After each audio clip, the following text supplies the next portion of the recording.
తమిళనాడు ముఖ్యమంత్రి విజయ్ కొల్లూరు మూకాంబిక ఆలయాన్ని సందర్శించి దేవతకు వెండి కత్తిని సమర్పించారు.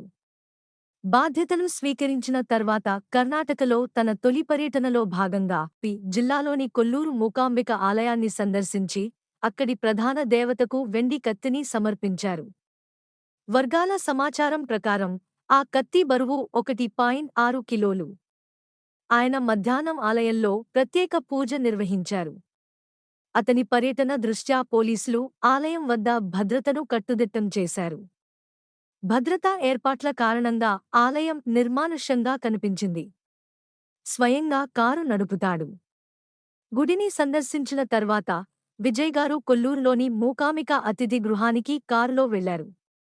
కొల్లూరు నుంచి విమానాశ్రయానికి తిరిగి వస్తున్నప్పుడు ముఖ్యమంత్రి స్వయంగా కారు నడిపారని మంగళూరు అంతర్జాతీయ విమానాశ్రయ వర్గాలు తెలిపాయి.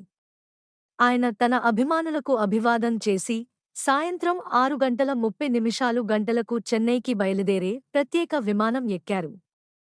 అంతకుముందు మధ్యాహ్నం సుమారు 1 గంటకు ఢిల్లీ నుండి ప్రత్యేక విమానంలో వచ్చిన శ్రీ విజయ్కు ఆరోగ్య మరియు కుటుంబ సంక్షేమ శాఖ మంత్రి యుటి ఖాదర్ మరియు దక్షిణ కన్నడ జిల్లా పరిపాలనా అధికారులు విమానాశ్రయంలో స్వాగతం పలికారు. అధికారులు విమానాశ్రయంలో ఆయనకు 2 పుస్తకాలను బహూకరించారు. అనంతరం ఆయన ఉడుపి మీదుగా రోడ్డు మార్గంలో కొల్లూరుకు బయలుదేరారు. నల్ల జెండా నిరసన.